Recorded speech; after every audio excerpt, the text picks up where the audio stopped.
Invitation to come to the White House. The Golden State Warriors said no in 2017 and 2018. The Toronto Raptors said no in 2019. The Lakers declined in 2020. The Oklahoma City Thunder said no after winning last year's title. It will be interesting to see how Knicks players react if Dolan, who signs their paychecks, insists that they come with him to the White House. Stay tuned. No debates, no speculation, just the info you need. That's your KBLA Sports Minute. I'm Ray Richardson on KBLA Talk 1580.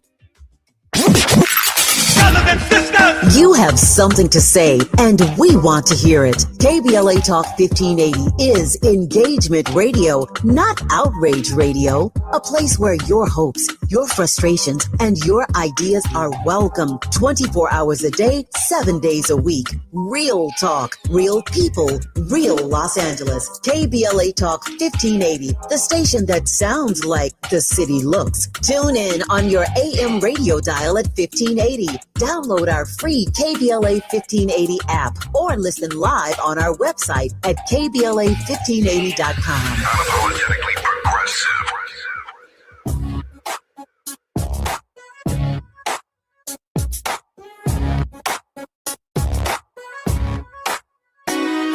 The Jesse Jackson Jr. Show. Oh, oh, oh, oh, oh. The Jesse Jackson Jr. Show. Oh, oh, oh, oh, oh. The Jesse Jackson Jr. Show. Oh, oh, oh, oh, oh. The Jesse Jackson Jr. Show. Oh, oh, oh, oh, oh. Come on and talk with me. Come on and listen to me. Come on and talk with me. Come on and listen to me. KBLA Talk 1580. Download the app.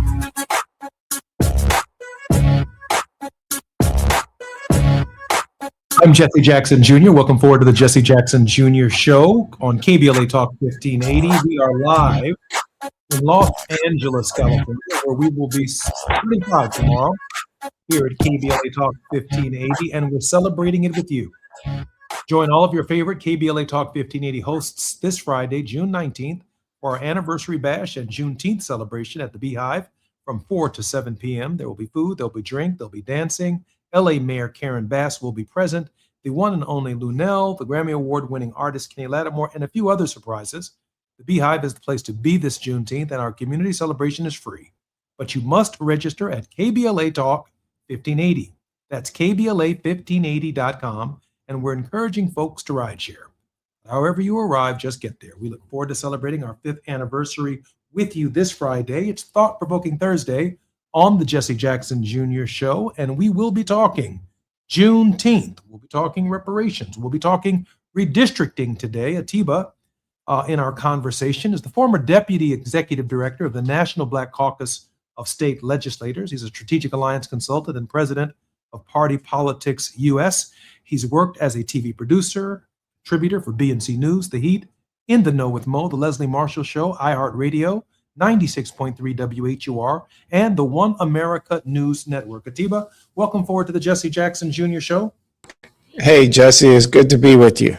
I know that we have a special guest whom we'll be introducing momentarily, but I did want to say always the great irony. I spoke just a day or so ago with Wilmer Leon, Dr. Wilmer Leon, here on the Jesse Jackson Jr. Show, and we talked about the duality, the two-ness in so many ways of what it means to be an African American. On the one hand, we celebrate and we also commemorate.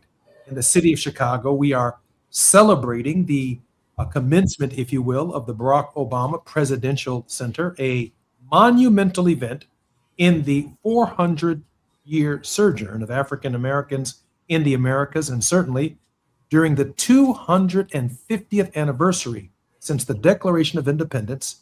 The inauguration of that particular center stands as a milestone of achievement in the history of the United States, obviously in Black history as well. But at the same time, we commemorate some of the challenges that we are confronting in our community, from redistricting to the loss of representation in the House of Representatives, and even but not limited to the Trump administration now seeking to put a halt to efforts at the city of Evanston, Illinois, which has begun a reparations program in the form of housing assistance for African Americans who were discriminated against between 1919 all the way to the present in their small city. And that fund has a contribution base that is African American, that's white, that's Jewish, that's multi-religious. Synagogues are involved, churches are involved, Blacks are involved, whites are involved. They all have agreed that to bring their community together, there must be some repair for the damage that has been done in the city of Evanston, setting the stage for other cities around the country, essentially to do the exact same thing. I'm honored that Atiba is joining us this day in our Thought-Provoking Thursday and in conversation. Atiba, once again, welcome forward. Hey, Jesse, it's good to be with you. Atiba, your thoughts about the opening of the Obama Presidential Center? It's amazing. I mean, I still remember the night that he was elected president. And, back then, I feel like an old person, Jesse, now. Back then we knew the night of who the president was going to be. And, I remember on CNN, Wolf Blitzer said we have a announcement, came back at 11 p.m. The polls closed in California, and boom. And here we are now, 18 years later, celebrating the commemoration, as you said, the commencement of the Presidential Center being open, which I honestly look forward to being in Chicago and seeing what's inside and how they've done it. It's been really nice watching online the build up to this. And I think it was yesterday or the day before when he and his wife, Michelle, were on stage, and she had a picture of her mom on a dress, which was very touching and very beautiful. And, so many stories in terms of their presidency, and so many places and things, whatever that we can think of in terms of hope and the change that came about as a result of the presidency, though we still feel now that we are still fighting for freedoms that we thought that we had achieved, but the struggle continues. It is my sincere hope that when we think about the anniversary of KBLA Talk 1580, our 5th anniversary here in Los Angeles, broadcast by way of the app all over the world, and the commencement, the founding, the starting, if you will, of the Obama Presidential Center, that we are towards, I repeat, towards a definition of Juneteenth that will be liberating for African American and progressive minds, liberals and others across our country for hundreds of years, potentially hundreds of years. And by that, I mean When Juneteenth began, it was a hoodwink, a bamboozle, where Texas officials and slaveholders refused to let the slaves know that they were free, either by way of the Emancipation Proclamation or by way of the 15th Amendment, and therefore several years of accumulated labor eventually became the very definition, when the news got to those slaves that they were free, that they were indeed free. And now intellectually, it's going to be almost impossible going forward for us to think about Juneteenth without thinking about the Obama Presidential Center and its anniversary every single year during this period, just like it will be impossible to forget about the anniversary of KBLA Talk 1580. We have been pickpocketed for the better, inaugurating a movement forward that will make a difference for the nation and for the world. I'm Jesse Jackson Jr. When we come forward, more conversation with Atiba right here at KBLA Talk 1580. It's afternoon drive time with Jesse Jackson Jr. Only on KBLA Talk 1580. Let's celebrate. Y'all did it! Loving each other, needing each other. Hey, Los Angeles, KBLA Talk 1580 is turning 5, and we're celebrating in a big way. Oh my God! Join us Friday, June 19th, Juneteenth, 4 to 7 p.m. at the Beehive for our 5th anniversary bash and Juneteenth celebration. We're talking surprise celebrity guests, a special presentation, and a major announcement you will not want to miss. I can't wait to hear it. Plus, live music, dancing, games, and enough food and drink to keep the party going. Yeah, that's what I'm talking about. Of course, you're welcome to bring your own picnic basket, blanket, and lawn chair. And the best part, it's completely free. But here's the thing. You've got to sign up in advance. Space is limited, so don't wait. Head to KBLA1580.com right now and lock in your spot. Friday, June 19th, the Beehive, KBLA Talk 1580. 5 years strong, and we're just getting started. Happy anniversary, KBLA! Yeah, man. If you love to travel, Capital One has a rewards credit card that's perfect for you.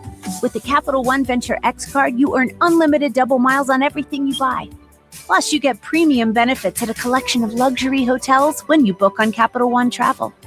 And with Venture X, you get access to over 1,000 airport lounges worldwide. Open up a world of travel possibilities with the Capital One Venture X card. What's in your wallet? Terms apply. Lounge access is subject to change. See CapitalOne.com for details. Small businesses are the heart of America. But you don't have to go it alone. As the nation's largest nonprofit resource of expert business mentoring, SCORE has helped millions of entrepreneurs build their businesses for free. Get the connections, education, and guidance you need with SCORE. We're ready to help. Find a mentor today at score.org. Let's do this. We're heading into one of the most important election seasons in a generation. And with so much on the line, your healthcare, your economy, your neighborhood, you deserve more than sound bites. You deserve the full story. KBLA Talk 1580 is your trusted voice for political coverage, commentary, and conversation. From local races to national headlines, we bring you the insight and perspective you need to make sense of it all and make your voice heard. Between now and November, a lot will happen, a lot will change, but one thing won't. KBLA Talk 1580 will be right here, keeping you informed, keeping you engaged, and keeping it real.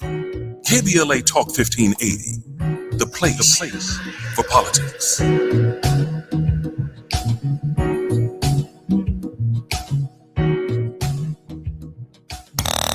Now back to more of Jesse Jackson Jr. on KBLA Talk 1580. The Jesse Jackson Jr. Show. The Jesse Jackson Jr. Show. The Jesse Jackson Jr. Show. The Jesse Jackson Jr. Show. King Folly, drop the beat. Come on and talk with me. Come Come on and listen to the beat. Come on and talk with me. Come on and listen to the beat. KBLA Talk 1580. I'm Jesse Jackson Jr. Welcome forward to the Jesse Jackson Jr. Show. We are in conversation this Thursday with Atiba right here on Thought Provoking Thursdays on KBLA Talk 1580. Atiba, welcome forward to the show. Thank you, Jesse. It's good to be here. Atiba, I'm thinking when I juxtapose the hope that is represented by the Obama Presidential Center and what we saw at the White House, the spectacle, the UFC fight, that the truly American event that defines our culture, that defines who we are, that defines the coming together of a people is more represented by what's taking place right now, this very moment on the south side of Chicago, in ways that it did not take place in Washington, D.C., in the lawn or on the lawn, if you will, of the White House. Atiba, the juxtaposition. Your thoughts? My first thought is the uncivilized fight club. But in terms, I was like, but in terms of, the president, we get to see the juxtaposition of two different, I don't want to know if I want to say realities, but realities.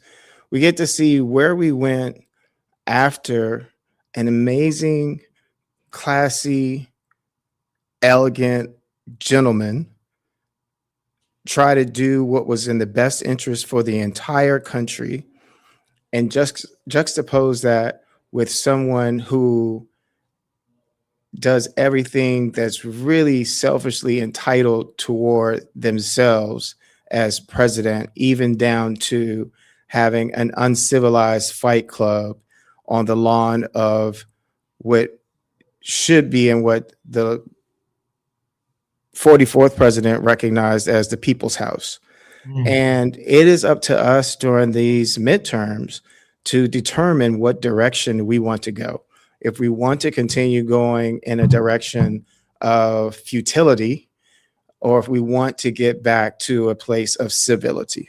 I appreciate that. We are now joined, by the way, with our very special guest, Representative Retta Andrews Bowers, who was elected to serve the House District 113 in the Texas House of Representatives in November 8th of 2018. She made history, elected as the first African American to represent this district. House District 113 includes parts of Rolette, Garland, and Mesquite. She is an alumna of Spelman College, Texas Southern University, earning her bachelor's degree in telecommunications with an emphasis in broadcast journalism. She is a current state representative in the state of Texas. A lot of things are taking place down there, but let's not forget that Al Green and other state representatives, when they were in the state house, are responsible for the elevation of the holiday itself, that is Juneteenth, to a statewide holiday. And of course, the late Sheila Jackson Lee, who I had the great privilege of serving with in the Congress of the United States, advanced the federal legislation to which KBLA now owes its birthday, as well as the founding and the commencement, if you will, of the Obama Presidential Center. Representative Retta Andrews, how are you, ma'am? I'm great, thank you. Can you all hear me? We certainly can, and we are so grateful that you're joining us today. It's great to be here with you today, Jesse Jackson Jr. and Atiba. Thank you so very much for the honor of being invited to join you all for this great conversation this Juneteenth week. And as you all have already mentioned, with all the things going on, it is more important now than ever that we celebrate the faith and resilience of those that came before us and all they fought for, and that we fight even harder in the times that we're presently facing. Thank you, Representative Atiba. Representative Bowers, thank you so much for joining us. And as Jesse introduced this, and he talked about the work of Congressman Al Green when he was a state legislator, one of the things that I often am so appreciative of the state legislators, my friends who come on to this show, is because the way that I was brought up into this part of working with state legislators was to understand that there is so much that happens on the state level that often people are not cognizant of. But the real work, I believe, happens on the state level. This week, you mentioned that the Juneteenth and this week. Can you give us an idea of like what's the energy like for you all in your district? What are some of the things that are happening there to commemorate the holiday? So thank you for that. I mean, we're coming out of and right in the midst of, I will say, a very positive week. I like to call it Unity Week. I'm the chair of an organization called Project Unity.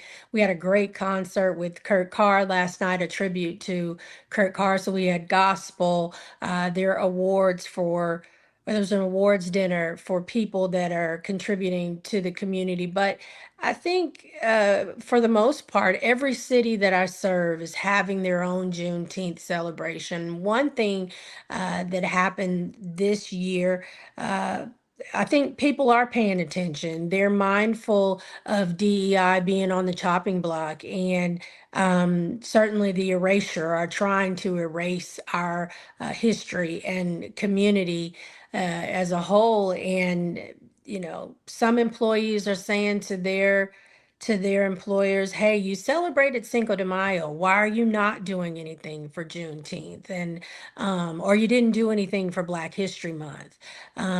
So we have to fight even harder to be seen and be heard. And so, outside of the gospel celebration last night, I will have a number of other speaking engagements, and they know that they cannot erase us. So they are making sure that they are pulling, whether it's me or my son. I'd have to say in our community, my son is the deputy mayor pro tem of one of the more conservative parts of the district. And he and I have had to really tag team, if you will, and cover everything because they are aware that they are not going to be able to erase us as a community. Representative, let me ask a question, if I might, because so much does come out of Texas, and you are obviously in the thick of it. It was Governor Abbott who sent immigrants by bus, a kind of reverse freedom rides to urban municipalities in the north, like New York, like the city of Chicago, like Philadelphia, Pennsylvania, like Washington, D.C. And of course, not right behind that strategy was Donald Trump, essentially dumping ICE into in many of these cities that became hotbeds during the last couple of years as a result of that strategic political activity, that MAGA activity. But also from Texas, we have seen a massive effort, which also triggered redistricting wars across our country. Initially, in the state of Texas, and then the state of Florida responded, and other states are engaging in the same activity. So much is happening out of Texas in terms of dictating the next steps of our movement, of our involvement, and quite frankly, if we're honest, what it means to be an American is being defined by so much of this activity at the 250th anniversary, this crossroads for America. Representative Bauer, your thoughts? So I agree with you, and we have known for some time that they've said in elections, whichever way Texas goes, so goes the nation. And so when you look at it, they've come up with what they're calling a Southern strategy. And because we know that with the redistricting fights, it's been a sweep across the Southern states. And we have been in it for a while. I sit here in my home office today, looking at the warrant for my arrest for that first quorum break. I've got the warrant for my second arrest right here, ready to be framed, because we have been asked, to go ahead and deny quorum, to make sure that we were standing up for democracy, and certainly for proper representation and in protection of our voting rights. When we were in Chicago, I didn't want to forget to give you my condolences for the loss of your father, because the first time we broke quorum, we were in Washington and your father joined us. But on that second one in Chicago, we were shedding a different spotlight. And it was not only about Texas, as you are saying, sir. It became a spotlight to say, this is happening in Texas, but it could be in your backyard next time. And I do know that Chicagoans and those in Illinois, they heard us. And we, you know, it had already happened, some of those things in North Carolina. So it is a full-blown fight to protect voting rights. And we know that the protection of the Voting Rights Act, along with that comes access to education and healthcare and all the other basic needs. So whatever issue is of concern to you, your voting right protection is one that you really want legislators to stand up for, because whatever issue is on your heart, with your voting rights taken away, you stand the chance to not have fair representation and the proper representation that will look after you and certainly fight for your best interest. Yeah. So, you know, we talk about voting rights, and Representative Bowers, for the last few weeks, Jesse and I, when I'm on, Jesse and I have talked about a number of things from redistricting. And, you know, thank you so much for what you and your caucus did on that issue to bring attention to this. But one of the things I often say is that we see where we are, but in order to solve the problem, I feel like we have to go back to the past. And, you know, we're talking about Juneteenth, and we know that the enslaved Americans of African descent there did not receive word until 2 years after, which is what made this even such a bigger issue. But today it seems as if within our communities that there are a lot of people that are still not getting the word about why it's so important to vote. What are some of the things that you see that we can be doing in terms of talking about our history, but doing so in a way that can be inspiring, that moves people to recognize the power of their vote? Because right there in Texas, you all have, if not the lowest, one of the lowest voter turnouts in the country. Yes. Thank you for that, Atiba. One thing I'll say that I was thinking of leading into this conversation is, of course, Miss Opal Lee, when we're talking about Juneteenth. And she talks about a lot of times making the commitment to be a committee of one. A lot of times it just takes one person to voice some things that will spark a fire. I think about my colleague Nicole Collier when she stayed on the floor, right? And didn't turn herself over into custody. So sometimes you have to be a committee of one. And to believe that taking one step after the other will certainly get this thing done. Miss Opal Lee did that, and in 2021, Juneteenth became a federal holiday, and we know that. I like to think, when looking at the fact that those that were enslaved back then, that did get the delayed message of freedom, you know, we have to really think that a message delayed is not a message denied.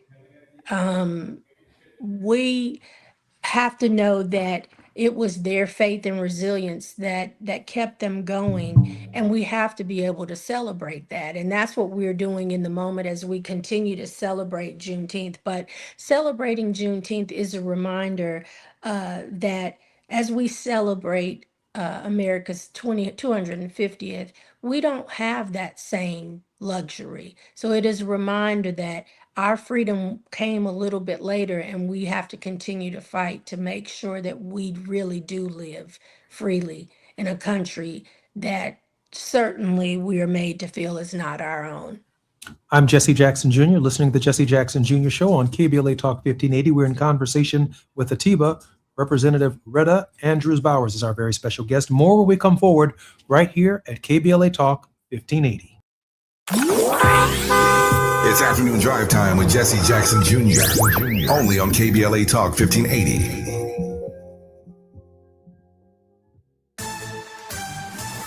I'm Alexandria Ikamoni with BIN News Now. The family of Black former NFL player Aldon Smith says they have hired attorneys and plan to have Smith's brain studied for possible CTE. The family released a statement and said they will send his brain to Boston, where medical experts will examine it for CTE as well as other damage caused by years of concussions and other trauma. Smith died last Saturday at a hospital in San Jose, California, after suffering a medical emergency. After years of preparation and work, the Obama Presidential Center finally opens today in Chicago's Jackson Park, with a star-studded list of performers taking the stage for the grand opening ceremony. I want young people to come here and think, you know what, sky's the limit. You know, President of the United States, right? I could do anything that I want to do. Then the WNBA will expand to a 50-game season in 2027. Get BIN News Now on demand on the iHeartRadio app. Attention Ram owners. Complete Recall 67A. Get $500 and a chance to win a getaway to Miami for two to see the final race of the season. Plus, meet Brendan Butterbean Queen. Learn more and schedule at CumminsRecall.com. This is the KBLA Sports Minute with Ray Richardson. The Dodgers have the best record in Major League Baseball after a 3-game sweep over Tampa Bay. The sweep put the Dodgers at 48-27. They have a 9-game lead over San Diego in the NL West. The Dodgers are off today. They start a 3-game series at home Friday night against Baltimore. The first round of the World Cup is generating high TV ratings for Fox Sports and Telemundo, the primary broadcast partners for the World Cup. An average of 6 million viewers tuned into Fox Sports for each of the first 16 group matches. That's a 128% increase from first-round matches for the World Cup in 2022. An average of 7.5 million people watch first-round matches on Telemundo, the Spanish-language network based in Miami. The 7.5 million is a 234% increase from 2022. 18 million viewers on Fox Sports watched the U.S. beat Paraguay last Friday. No debates, no speculation, just the info you need. That's your KBLA Sports Minute. I'm Ray Richardson on KBLA Talk 1580. Our voices aren't the minority opinion. They're the American conscience. This is KBLA Talk 1580. This is America. In a world full of noise, one station keeps it real. KBLA Talk 1580, where the conversation goes deeper, the voices sound like yours, and the issues that matter most to our community take center stage. Progressive, powerful, unapologetically us. Whether you're driving through the city or tuning in from your home or office, join the public square. KBLA Talk 1580. Your home for talk that enlightens, encourages, and empowers. Listen live on our free KBLA 1580 app, on our website at KBLA1580.com, or on your radio dial at 1580 AM. Unapologetically progressive. Don't be anxious or confused about AI. Take control of your career when you get the skills to tackle real business problems and design specialized solutions. HR Dive reported that entry-level talent with applied AI credentials can receive up to a 25% salary boost. But where do you find training that you can trust? Future-proof your career and deliver more value with Humans Lead the Way AI.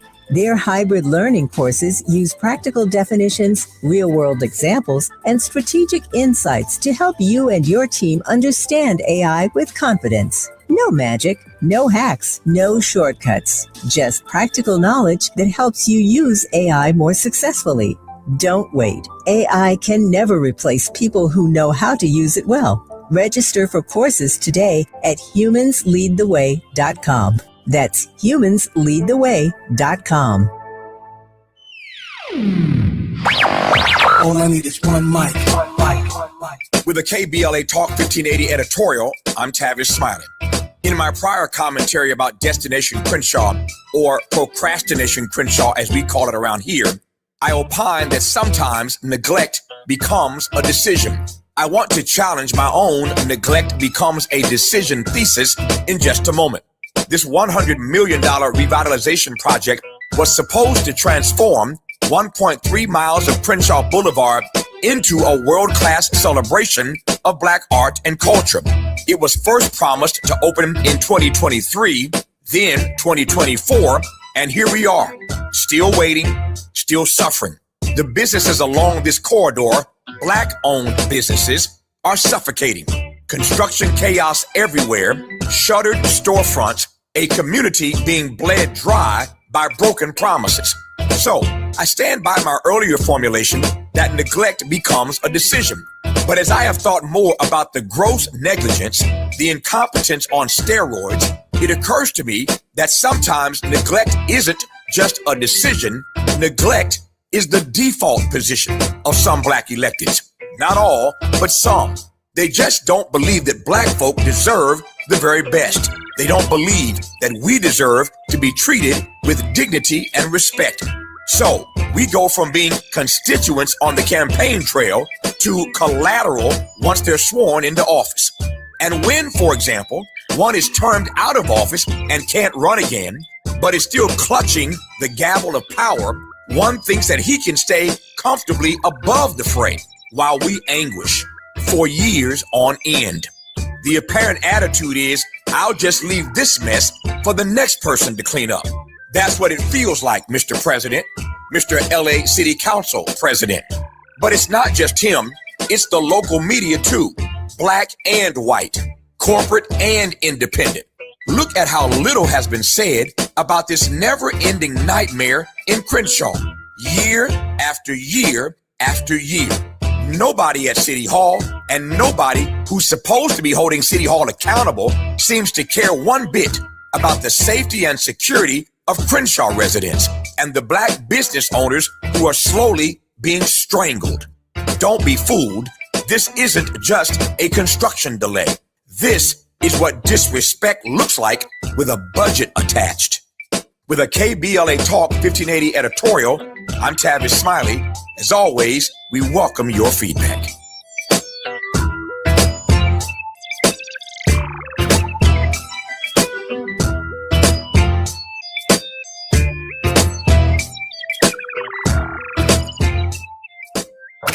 You're listening to Jesse Jackson Jr. on KBLA Talk 1580.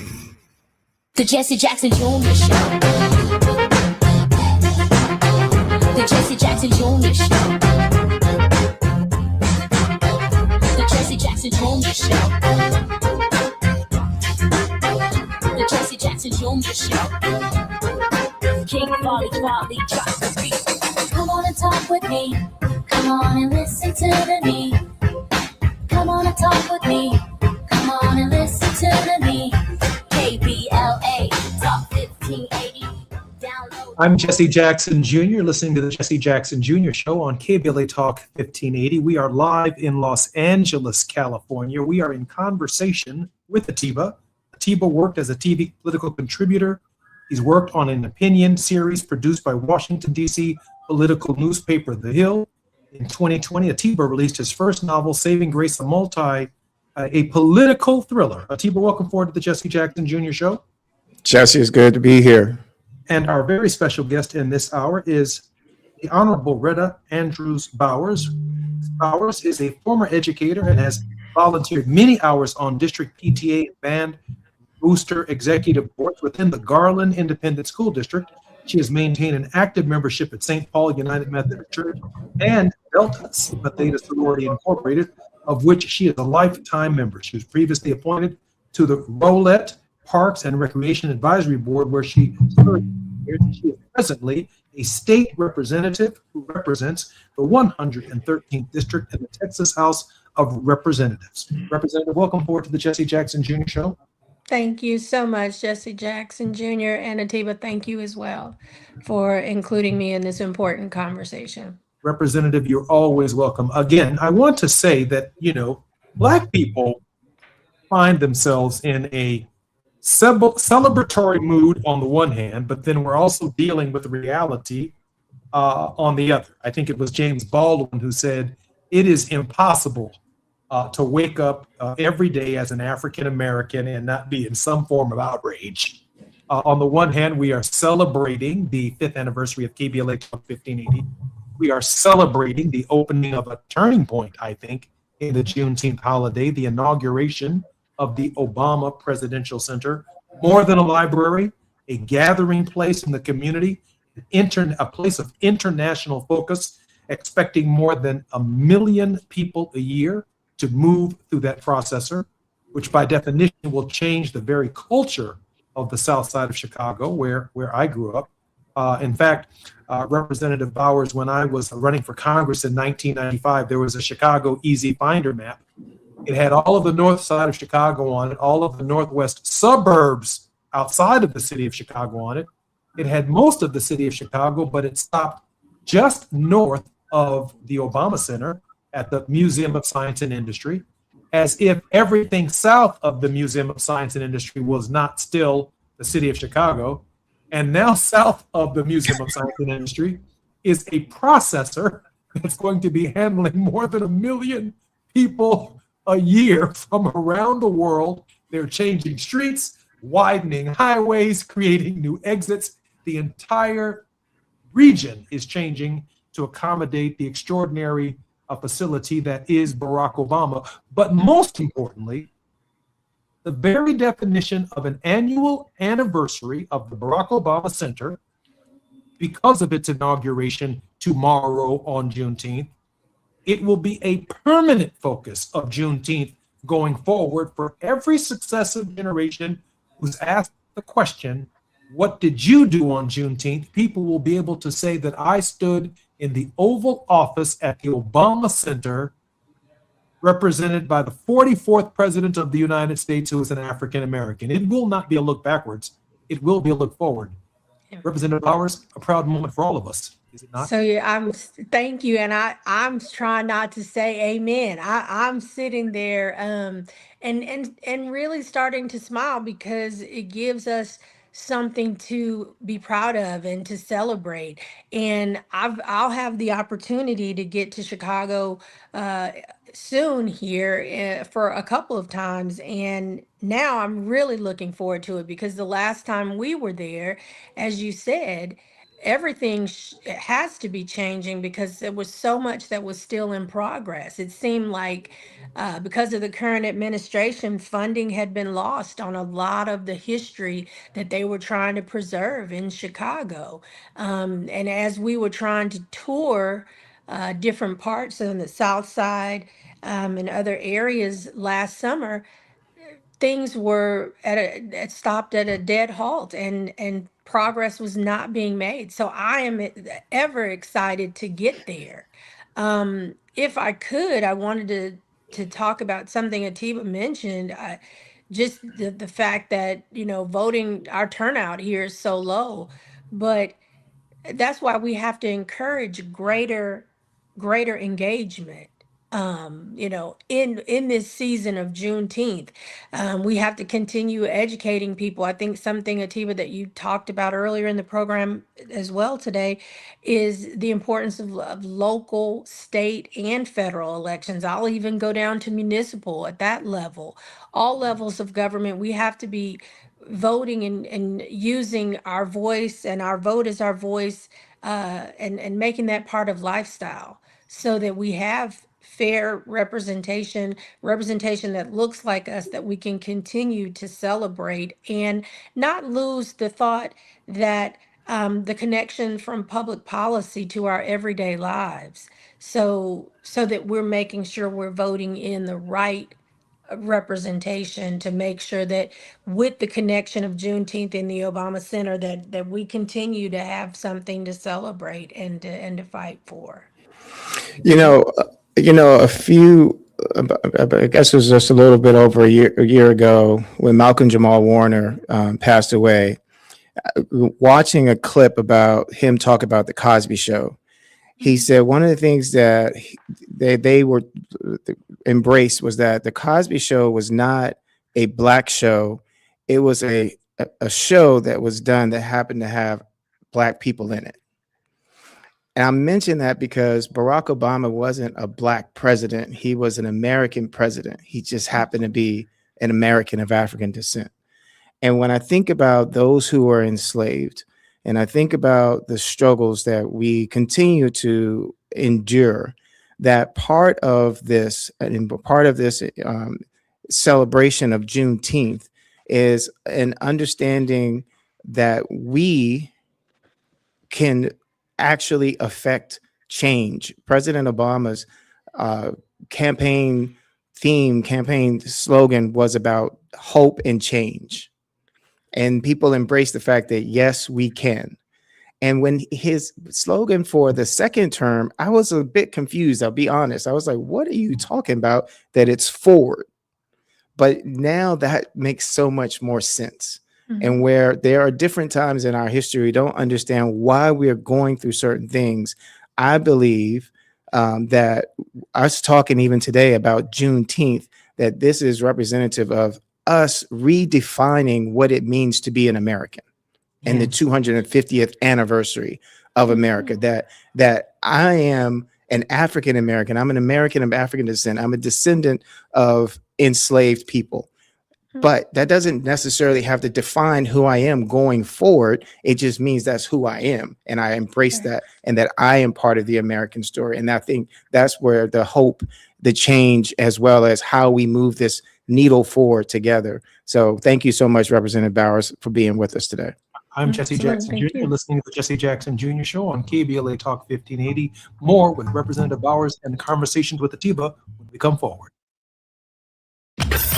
While you're stuck in traffic, we can at least bring you up to speed on the news of the day. You're listening to Jesse Jackson Jr. only on KBLA Talk 1580.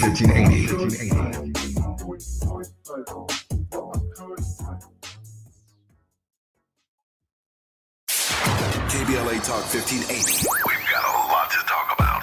KBLA Talk 1580, connecting you with services and solutions. 10 Toes In serves as a mentorship and domestic violence prevention program. They support, educate, and empower couples during and after incarceration. They assist male returning citizens to re-enter society successfully and to help them maintain a healthy relationship with their romantic partner. They offer a mentorship support group for formerly incarcerated men. 10 Toes In teaches its Intimate Relationships 101 curriculum at male prisons throughout the state of California. They host sister support group meetings for women who are intimately involved with incarcerated and formerly incarcerated men.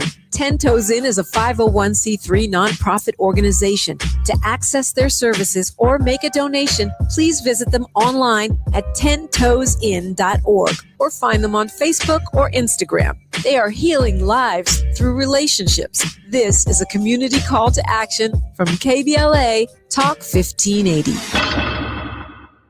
If you're an African American mom who is pregnant or have a baby under 6 months old, you deserve care that lifts, listens, and lasts.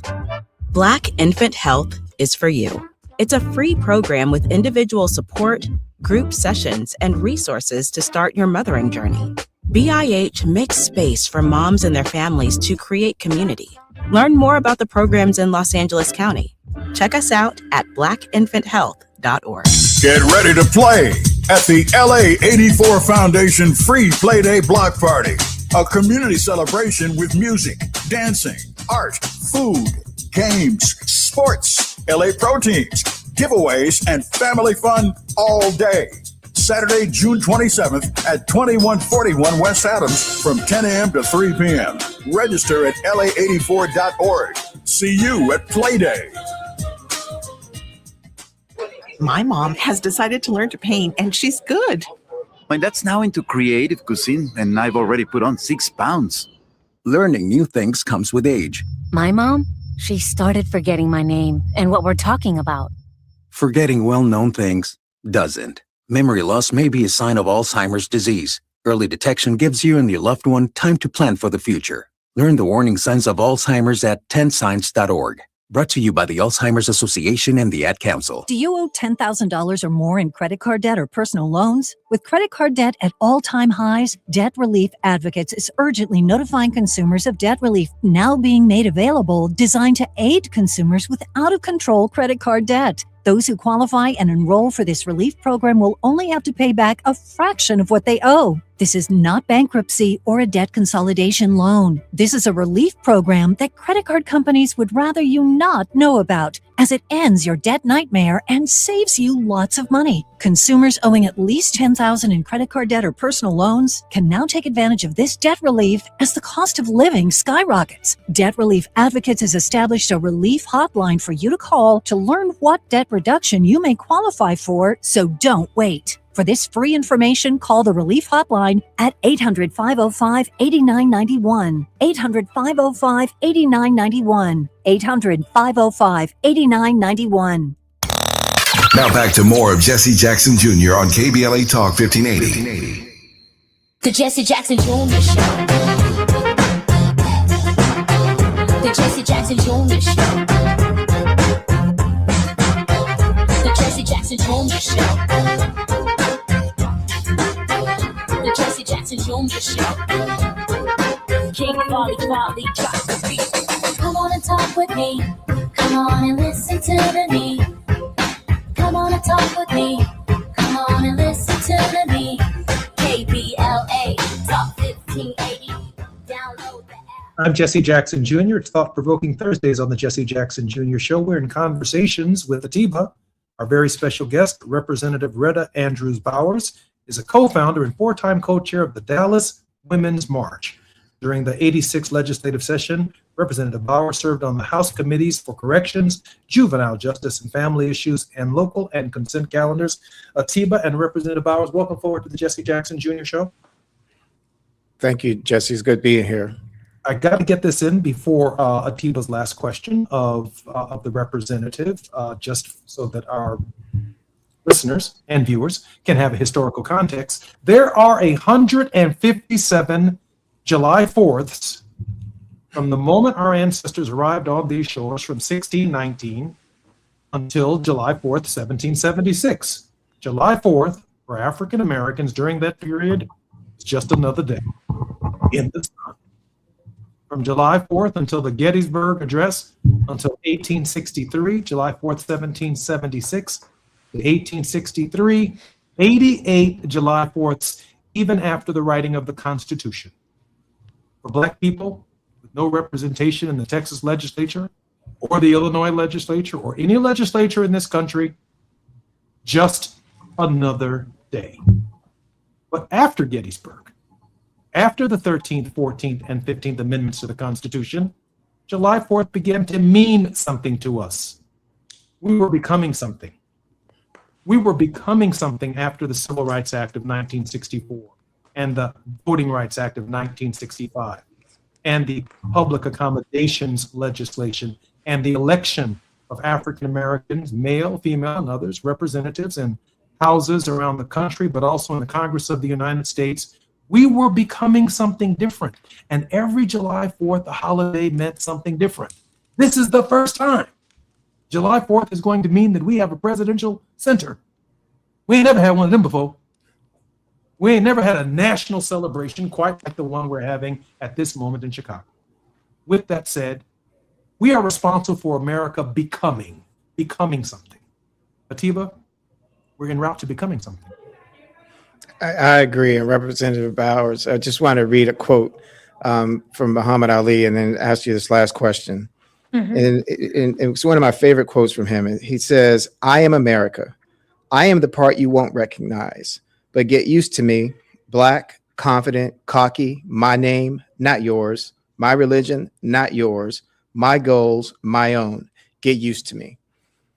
And I read that because my last question to you is that in terms of what we're seeing today in the country, what Juneteenth represents, you're right there on the ground. Please tell us what Juneteenth means to you. Wow. And thank you for that, Atiba, for that quote from Muhammad Ali. Juneteenth certainly means to me that It is that reminder that we have to fight even stronger moving forward to make sure that we too are seen as Americans.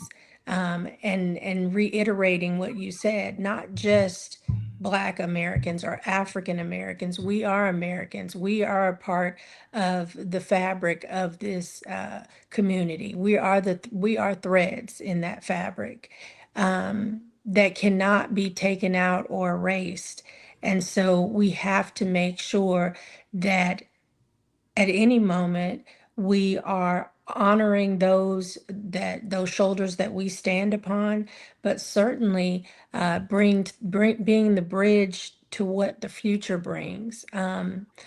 I have celebrated Juneteenth all my life. And as far back as I can remember, going down to campgrounds in East Texas with my family. And as you said, while it was a celebration of the freedoms that we do have, it's also that constant reminder that there's still so much work to do. There's still so much more to fight for. And I think as Americans today, we have to make sure that we are letting them know that we are to America, and we should be seen as Americans. And we have the immigration fight here in Texas, that I have certainly said, some think it's not our fight, but it's all of our fight. If you're from anywhere in the diaspora, it is certainly your fight. We are all immigrants. I talk about, my father coming from St. George's, Grenada.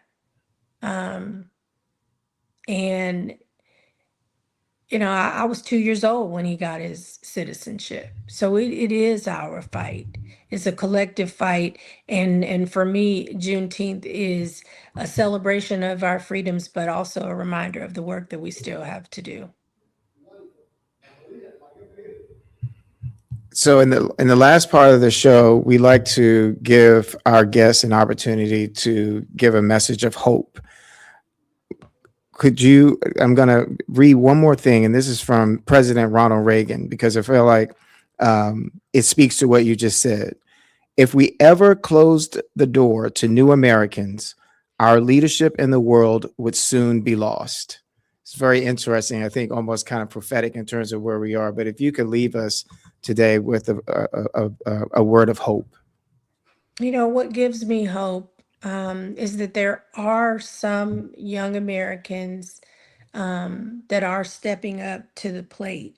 So with our fight for voting rights and to fight redistricting at every turn over these past few years, and certainly in the recent days, I see us fighting. I see people stepping up. I see young people coming forward. And it feels like sometimes I've been cheering them on, right? I see these new young mayors. As I said, my son serving on city council, new congressional members.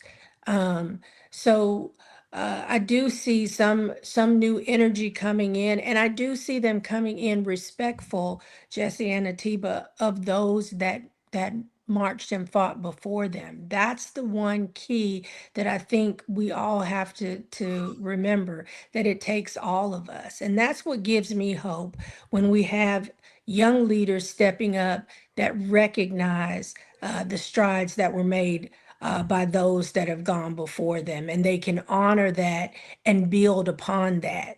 And so that is truly what gives me hope. My son is in serving in. Bowers. I'm sorry. You're listening to the Jesse Jackson Jr. show on KBLA 1580. We've been talking to Representative Retta Andrews Bowers, Texas State Representative. Again, you're listening to the Jesse Jackson Jr. show on KBLA Talk 1580. Representative Bowers, thank you so much. Thank you very much for being with us today. Thank you. Until next time. Up next, Johnny Mac in the Worldwide with Johnny Mac on Thought Provoking Thursdays, right here at KBLA Talk 1580. KBLA 1580 Santa Monica.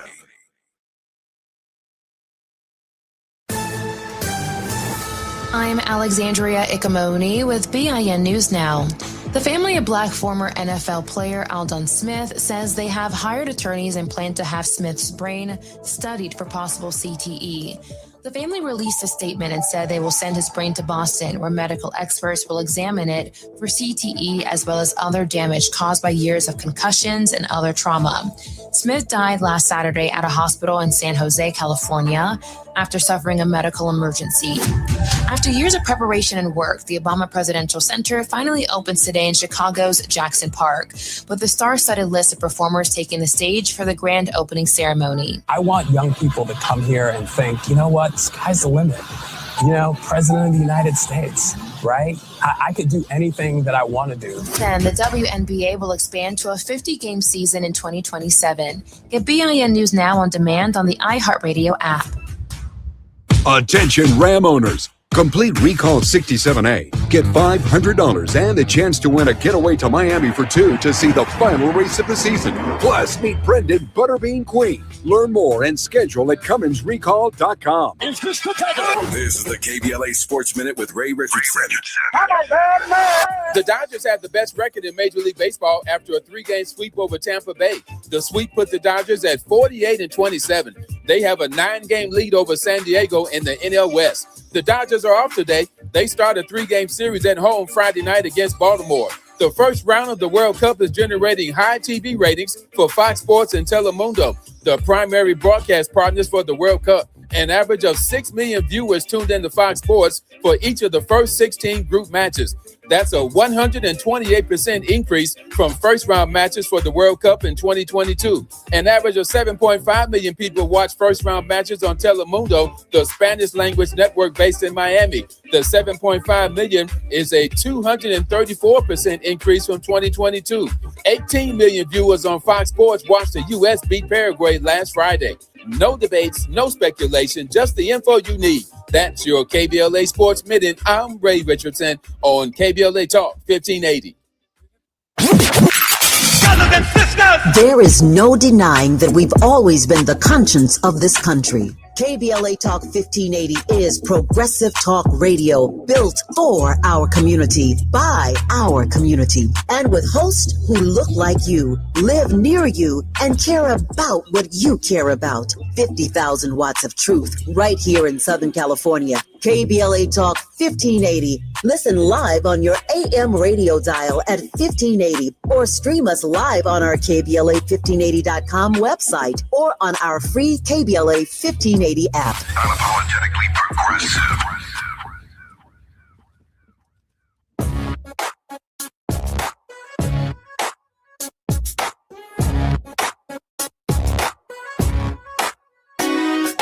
Jesse Jackson Jr. Show. Oh, oh, oh, oh, the Jesse Jackson Jr. Show. Oh, the Jesse Jackson Jr. Show. Oh, the Jesse Jackson Jr. Show. Oh. Come on and talk with me. Come on and listen to me. Come on and talk with me. Come on and listen to me. KBLA Talk 1580. Download the app. I'm Jesse Jackson Jr. Welcome forward to the Jesse Jackson Jr. Show on KBLA Talk 1580. I want to thank the TBA for a wonderful conversation with Representative Rita Andrews Bowers from Texas. Our brothers and sisters in Texas, in that Texas legislature on this Juneteenth holiday, are in the fight of their lives. Make no mistake about that. This isn't just an ordinary July 4th commemoration or an average Juneteenth. We are under attack. We are under assault. And there is not a single person in this country, African American, who doesn't wake up every day in some way, shape, or form feeling the nature of the assault, including but not limited to in the White House lawn at the UFC fight, one of the great symbols of our national success and our national heritage, the great icon, the first African-American woman to be First Lady of the United States, was verbally assaulted by a professional fighter in the White House, at the White House, in her former home, a sacred place for all Americans. Now, if we're still not feeling some of the residuals of that abomination, I don't know what is, but that's just a truth. I feel it. I'm angry about it. I'm not going to forget it. And I don't think anyone should forget it. That's what I want to talk about while I wait for Johnny to join us shortly. And that is the hybrid nature of what it means to be a Negro in America. I like the term African American. Some people want to be black. Black, when you look it up, and it's synonym, it almost always associated with something negative. I've never really met anybody truly black. Some of us brown, some of us light-skinned, some of us got stripes, some of us got polka dots, some of us got vertigo, some of us had white mothers and white fathers, etc. But we're people of color. We are from an ancestry. We are from somewhere. We are, from my perspective, and maybe it's only my perspective, we are African American, and there's nothing wrong with that. Just like ain't nobody who's an Italian American, ain't nobody complaining about being no Italian American, not even Don Corleone or Michael Corleone. They're from Sicily. Even in the movies, they're proud of their heritage. They sell olive oil, among other things. Greek Americans. In Chicago, there's a Greek town. These Americans have not been asked to give up their heritage. They have the Athens and the Parthenon and the rich history of art and sciences, but also poetry and the aesthetics nature of what it means to be Greek. Branzino fish out of the Mediterranean usually prepares a fantastic fish dish. It's part of their culture. When I was growing up, all we ate was catfish and perch. Never heard of no Branzino till I became a grown man. Well, that means that international fish marketing, the Greeks found a way to export Branzino from the Mediterranean to the rest of the world. That's all that simply means, because it's part of their culture. Mexican Americans aren't asked, or Colombian Americans or Venezuelan Americans asked to give up their culture. But this idea that somehow we ain't got no culture at all, we just here from slavery to who we is. No. We can't be just a void. African American means something, because if we're just Americans, that means we have the right to do what other Americans do, which means we are capable of going to Africa and taking advantage of Africans, just like many Americans go to Africa and take advantage of Africans. I'm against that. My politics comes from defending Africa, just like Greeks defend Greece, just like Italians defend Italy, just like Jewish people defend Israel. I believe that the United States, for example, does not have the right to disrespect African leaders. They don't disrespect European leaders. They don't respect Mr. Putin. They don't respect the premier or president of China. Chinese Americans maintain their cultural heritage, and we have to be proud of our cultural heritage. We have not only a presidential museum, we have a monument to the struggle of our people on the south side of Chicago right now. That presidential library will be presidential library for some folk, but it is a monument to 250 years of struggle since the Declaration of Independence. It is also that. 1619, not a single person on these shores from 1619 to July 4th, 1776 ever imagined that an African American would be president of the United States. It was the furthest thing from the mind of the slave. And if you don't believe me, ask Frederick Douglass. He talked about it on July 4th in his oration about the Negro's imagination compared to the imagination of white folks who had been celebrating and commemorating. Well, they never commemorated it. They've always celebrated the holiday. It has never been a commemoration for white Americans. And that's not a negative reality. It is a reality. It is our struggle that has brought culture to July 4th and brought a new definition of the very definition of being an American. We brought song, we brought dance, we brought theology, we brought science, we brought education, We brought sensitivity. We brought empathy. We brought compassion. We brought a human rights standard to the equation that ignored human rights. We brought labor to the fight. We brought a clean, safe, and sustainable environment to the fight. We brought health care for everybody to the fight to define what it means to be an American. It is definitely not the standard of the Mary Tyler Moore Show or the Dick Van Dyke Show or the Lawrence Welk Show or Happy Days. Speaking of Happy Days, when I was growing up, there was this television show called Happy Days. And I don't remember a single actor who portrayed an African American in Happy Days, because there was nothing happy about the 1950s with Arthur Fonzarelli and Horshack and the other actors. The illusion of hanging around a diner, playing music, taking your fist and beating the hell out of a jukebox to get a song to play, hey, as Arthur Fonzarelli used to say, was not our reality. We weren't allowed to be in the diner until the Civil Rights Movement redefined our access to the diner and to social life, for which we changed. We are responsible for July 4th, just like anyone and everyone else is. We brought something special to it. Real meaning, real purpose, and real commitment. I'm Jesse Jackson Jr. You're listening to the Jesse Jackson Jr. Show on KBLA Talk 1580. This is our 5th anniversary and the 1st anniversary of the Barack Obama Presidential Center. More when we come forward on KBLA Talk 1580. It's afternoon drive time with Jesse Jackson Jr. Only on KBLA Talk 1580.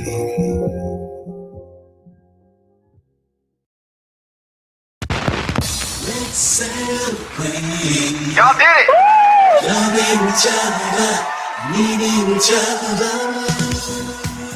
Hey, Los Angeles, KBLA Talk 1580 is turning 5, and we're celebrating in a big way. Oh my God! Join us Friday, June 19th, Juneteenth, 4 to 7 p.m. at the Beehive for our 5th anniversary bash and Juneteenth celebration. We're talking surprise celebrity guests, a special presentation, and a major announcement you will not want to miss. I can't wait to hear it. Plus, live music, dancing, games, and enough food and drink to keep the party going. Yeah, that's what I'm talking about. Of course, you're welcome to bring your own picnic basket, blanket, and lawn chair. And the best part, it's completely free. But here's the thing. You've got to sign up in advance. Space is limited, so don't wait. Head to KBLA1580.com right now and lock in your spot. Friday, June 19th, The Beehive, KBLA Talk 1580. 5 years strong, and we're just getting started. Happy anniversary, KBLA! Yeah, man. If you love to travel, Capital One has a rewards credit card that's perfect for you. With the Capital One Venture X card, you earn unlimited double miles on everything you buy. Plus, you get premium benefits at a collection of luxury hotels when you book on Capital One Travel. And with Venture X, you get access to over 1,000 airport lounges worldwide. Open up a world of travel possibilities with the Capital One Venture X card. What's in your wallet? Terms apply. Lounge access is subject to change. See CapitalOne.com for details. Small businesses are the heart of America. But you don't have to go it alone. As the nation's largest nonprofit resource of expert business mentoring, SCORE has helped millions of entrepreneurs build their businesses for free. Get the connections, education, and guidance you need with SCORE. We're ready to help. Find a mentor today at score.org. Now back to more of Jesse Jackson Jr. on KBLA Talk 1580. The Jesse Jackson Jr. Show. The Jesse Jackson Jr. Show. The Jesse Jackson Jr. Show. The Jesse Jackson Jr. Show. King Volley, drop the beat. Come on and talk with me. Come on and listen to me. wanna talk with me? Come on and listen to me. KBLA Talk 1580. Download the app. I'm Jesse Jackson Jr. Welcome forward to the Jesse Jackson Jr. Show on KBLA Talk 1580. We will be in the Beehive this week. I'll say more about that at the beginning of our next break, commemorating the 5th anniversary of KBLA Talk 1580. All of your favorite talk show hosts are going to be there. We're going to have a DJ. We're going to have some music. Lunel's going to be performing. Kenny Lattimore is going to be present, and others. We are looking forward to seeing you there. I'll talk about that more in the next segment of the Jesse Jackson Jr. Show. But I want to talk for a few more moments about Juneteenth. Juneteenth, officially Juneteenth National Independence Day, is a federal holiday in the United States. It is celebrated annually on June 19th to commemorate the end of slavery in the United States. Now, that day right there ought to be a day where we are some kind of hot about having ever been in slavery in the first place. But it's celebrated in different forms, some with parades, some with barbecues. Very little recitement of what the holiday is actually about. It's just another day off for some of us. But the fact of the matter is, it is a form of a Holocaust remembrance for African Americans, for what we've been through, and the fact that we have been hoodwinked and bamboozled.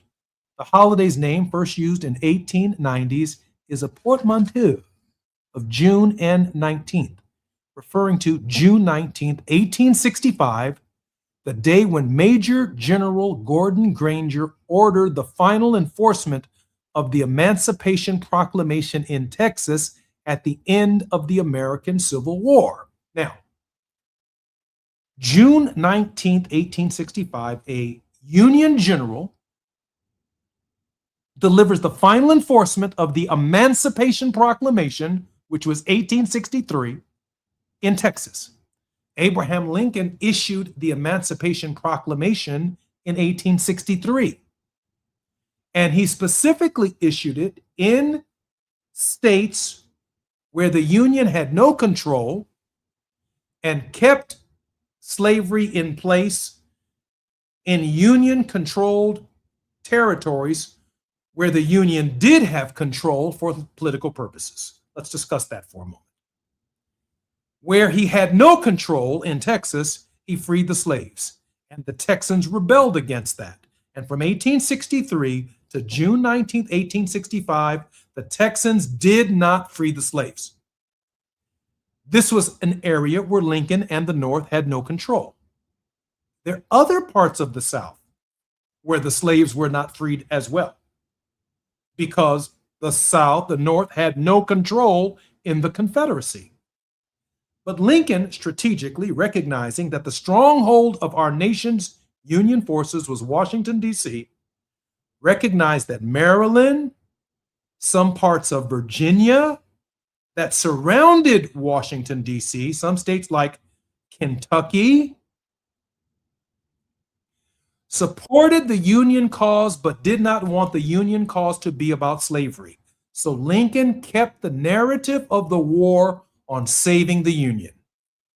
But when he issued the Emancipation Proclamation, he gradually moved territories that were around Washington, D.C.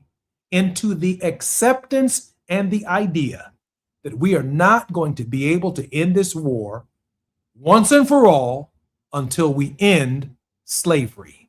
It took the northern states who believed in Lincoln some time to accept that point of view so that the men from those northern states would continue to fight in the war. He could not make it about slavery until he could make it about slavery, and that was the Emancipation Proclamation of 1863. There you have it. That's the story. That's the context of Juneteenth. And so Lincoln carefully navigated sustaining the Union without making the issue for sustaining the Union about race. He had to make it about saving the country.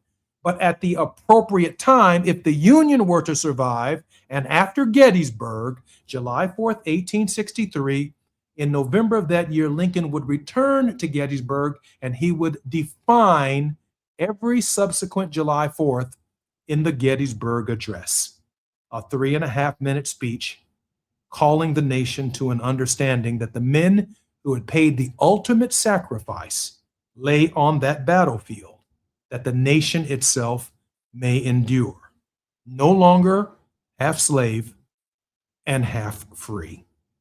And since 1863, we have been redefining July 4th to include women, to include the LGBTQ, to include Native Americans, to include our brown brothers and sisters from the southern border, to include give me your tired, your poor, your huddled masses, welcoming immigrants who've been oppressed around the world to the United States. From that moment forward, we began a new definition of the holiday, July 4th, that has allowed everybody to celebrate in a way that they could not celebrate but for the way the 16th president of the United States conducted the war. And so, if you say, I'm just an American, that's not how America felt about you on July 4th, 1776. It took a minute. It took a minute for America to get there, but she eventually got there. I'm just an American. Well, it took a minute. That's not how they felt about women on July 4th, 1776, or September 17th, 1787, more specifically when they wrote the Constitution. That's not the way they felt. This was a very, very exclusive club. And desegregating the exclusive club has been the great project that is America. That's the American project. The 19th Amendment brought women into the fold. And after the 19th Amendment was passed, women began to feel more American. And of course, the first woman speaker of the House of Representatives is none other than Nancy Pelosi. Where's Nancy Pelosi today? Nancy Pelosi's on the south side of Chicago. She is at the Obama Library Center, where the 44th President of the United States has named a pavilion the Nancy Pelosi Pavilion on the south side of Chicago. That's exactly where Nancy Pelosi is right now, in large measure because the 19th Amendment to the Constitution of the United States made Nancy Pelosi and her service in the Congress of the United States possible. That's a fact. Our Hispanic brothers and sisters who are holding office around this country far became more American after the 1965 Voting Rights Act, and it drew congressional districts across the country, just like it drew African American congressional districts across the country, to desegregate the Congress of the United States and give them a voice on the floor of the Congress. And so while we celebrate Juneteenth, the same processes that led to the establishment of the Juneteenth holiday and the events surrounding General Granger's order that the Emancipation Proclamation finally applied to the people of Texas, Hispanics don't have to fight that fight. We fought that fight.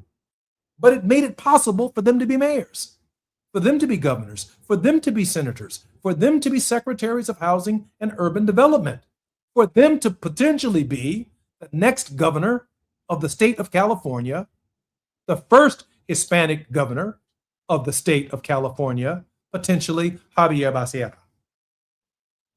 That's the historical narrative. And so Juneteenth ain't just our holiday.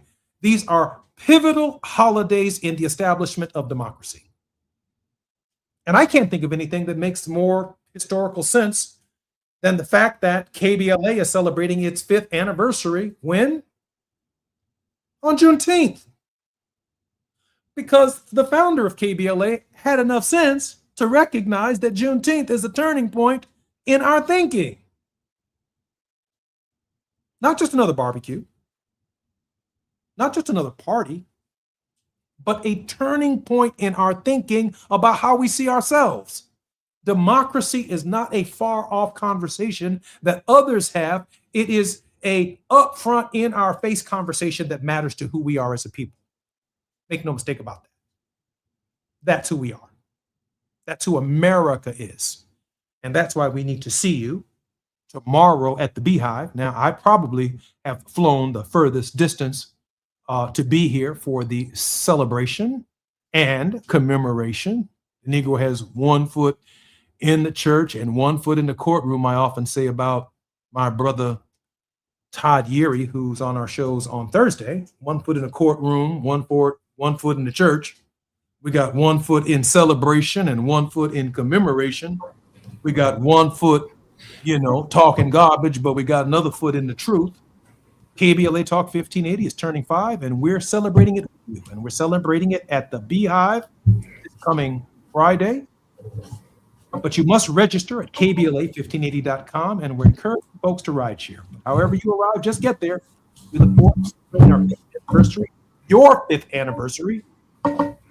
Probably far more than that since the Emancipation Proclamation, since the first Juneteenth in 1865. If you think about it, an official holiday, we have been celebrating Juneteenth for more than 150 years in this country, or commemorating it in one form or another.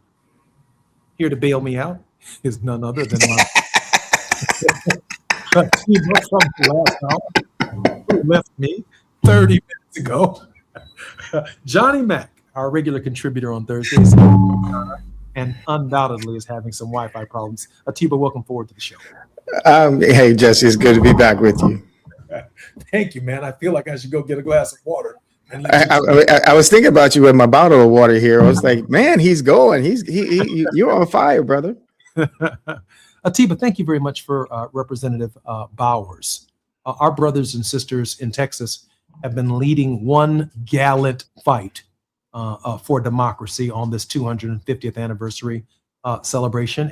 And she's not the first state representative that you brought on our show from the state of Texas, including those who've had to, she reminded us, confront arrest warrants on the 250th anniversary of America.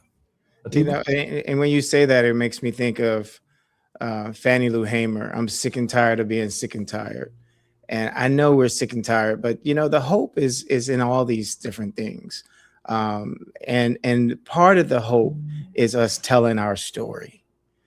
I think that at times we focus on some things and we hold on to them so much that we are caught complaining, and it's not complaining, it's frustration. But there are so many things in our history to be grateful for. The other day I'm reading John Lewis's book, and Walking with the Wind, and also like in the gym in the morning, I'm watching old episodes of Eyes on the Prize. Now, let me tell you, first off, Eyes on the Prize is what the late Congressman John Lewis wrote in my book. He said, Atiba, with faith and hope, keep your eyes on the prize. And I thought about this when I realized that Emmett Till's murder, abduction, kidnapping happened on August 28th. The March on Washington happened on August 28th. Right. President Obama's DNC acceptance speech in Denver, Colorado, August 28th. And now you were talking about KBLA and its 5th anniversary, and congratulations, and that it being on Juneteenth, and the opening of President Obama's library right now, the day before Juneteenth. And this is where with faith comes in for me. It's recognizing that these things don't happen by accident. And God is the greatest mathematician, greatest planner, greatest all these things. So when we look back at at Juneteenth, those men, women, and children endured, sacrificed for us today to be talking about them. And I think the responsibility for us is, how do we lift them up? How do we remember their pain, their struggle, their sacrifice? And I think that we best do that by telling our history and recognizing that they imagine the complaints that they must have had, but the faith that they had to have to endure, to be there, and the celebration that they had to feel, which is why Juneteenth celebrations came about, because they didn't get the news till 2 years later. Absolutely true. If you're listening to us on the 405, the 101, the 5, the 110, 118, or the 10. You're listening to KBLA Talk 1580. Tomorrow is the 5th anniversary of our unapologetically progressive radio station right here in Los Angeles. I'm in town, and we're going to be at the Beehive. All of your favorite talk show hosts, along with Kenny Latimer, along with Lunel, will all be right here celebrating and commemorating what it means to be us on Juneteenth. More on the Jesse Jackson Jr. Show, our very special guest Atiba, when we come forward right here at KBLA Talk 1580. It's afternoon drive time with Jesse Jackson Jr.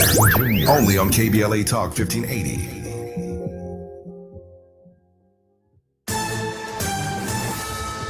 I'm Amber Payton with BIN News Now. A ceremony honoring the New York Knicks is taking place after their ticker tape parade in Lower Manhattan. What a gift it is to be brought together by pure, unfiltered joy. Mayor Zarem Mamdani says the city is united after a 53-year wait. East Lansing, Michigan City Manager Robert Bellman has resigned, and City Council has appointed former city employee Annette Irwin as interim city manager. Lansing NAACP President James McCurtis says the resignation is a good step, but more leaders should step down. Mayor Eric Altman says finding a permanent replacement could take several months. And Maryland is joining a multi-state coalition opposing new Trump administration rules that would fast-track nuclear micro-reactor technology. Black Attorney General Anthony Brown and others say the reactors could offer fossil fuel-free energy but remain largely untested. The coalition says federal regulators must ensure public and environmental safety before deployment. Get BIN News Now on demand 24/7 on the iHeartRadio app. Attention Ram owners. Complete Recall 67A. Get $500 and a chance to win a getaway to Miami for two to see the final race of the season. Plus, meet Brendan Butterbean Queen. Learn more and schedule at CumminsRecall.com. This is the KBLA Sports Minute with Ray Richardson. The Dodgers had the best record in Major League Baseball after a 3-game sweep over Tampa Bay. The sweep put the Dodgers at 48-27. They have a 9-game lead over San Diego in the NL West. The Dodgers are off today. They start a 3-game series at home Friday night against Baltimore. The first round of the World Cup is generating high TV ratings for Fox Sports and Telemundo, the primary broadcast partners for the World Cup. An average of 6 million viewers tuned into Fox Sports for each of the first 16 group matches. That's a 128% increase from first-round matches for the World Cup in 2022. An average of 7.5 million people watch first-round matches on Telemundo, the Spanish-language network based in Miami. The 7.5 million is a 234% increase from 2022. 18 million viewers on Fox Sports watched the U.S. beat Paraguay last Friday. No debates, no speculation, just the info you need. That's your KBLA Sports Minute. I'm Ray Richardson on KBLA Talk 1580.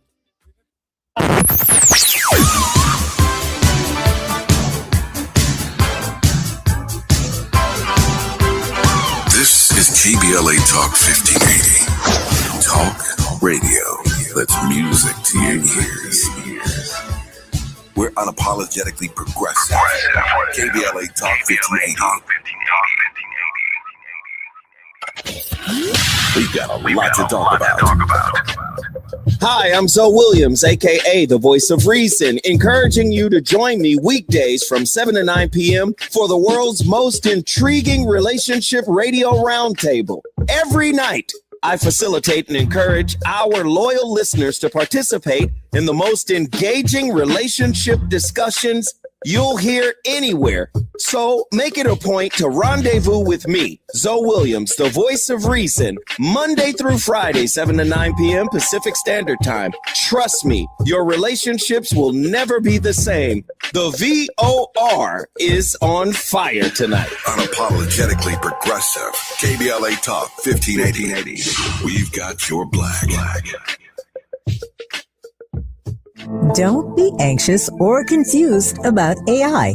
Take control of your career when you get the skills to tackle real business problems and design specialized solutions. HR Dive reported that entry-level talent with applied AI credentials can receive up to a 25% salary boost. But where do you find training that you can trust? Future-proof your career and deliver more value with Humans Lead the Way AI. Their hybrid learning courses use practical definitions, real-world examples, and strategic insights to help you and your team understand AI with confidence. No magic, no hacks, no shortcuts. Just practical knowledge that helps you use AI more successfully. Don't wait. AI can never replace people who know how to use it well. Register for courses today at humansleadtheway.com. That's humansleadtheway.com. All I need is one mic. With a KBLA Talk 1580 editorial, I'm Tavis Smiley.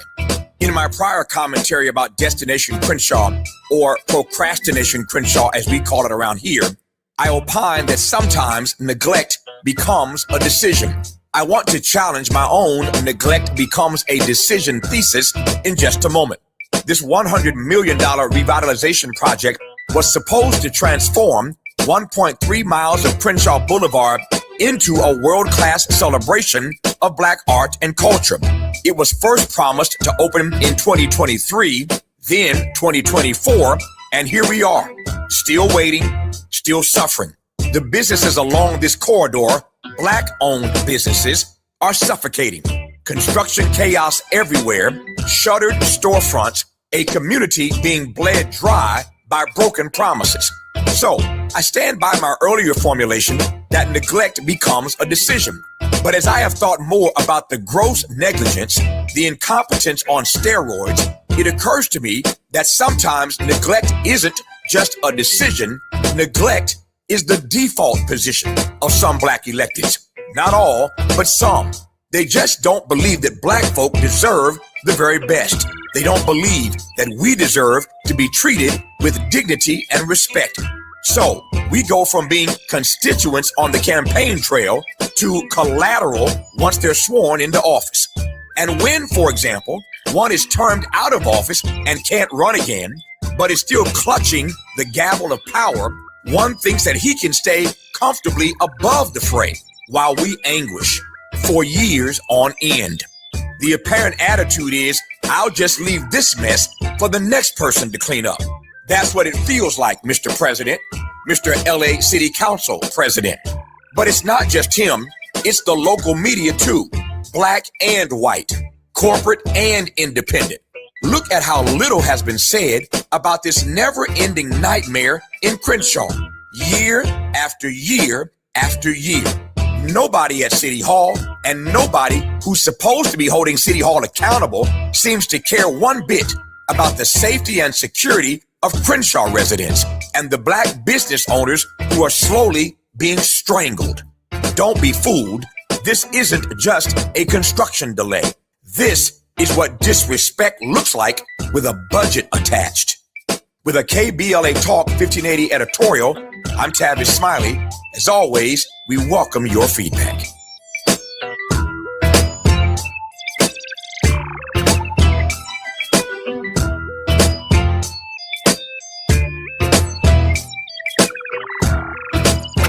You're listening to Jesse Jackson Jr. on KBLA Talk 1580.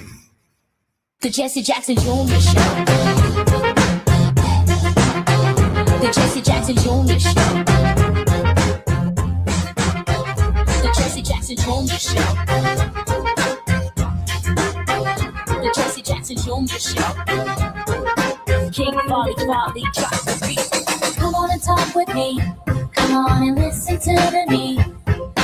Come on and talk with me. Come on and listen to me. KBLA Talk 1580. I'm Jesse Jackson Jr. Welcome forward to the Jesse Jackson Jr. Show on KBLA Talk 1580. We are celebrating the opening of the Obama Presidential Library, and Juneteenth will never be the same holiday again.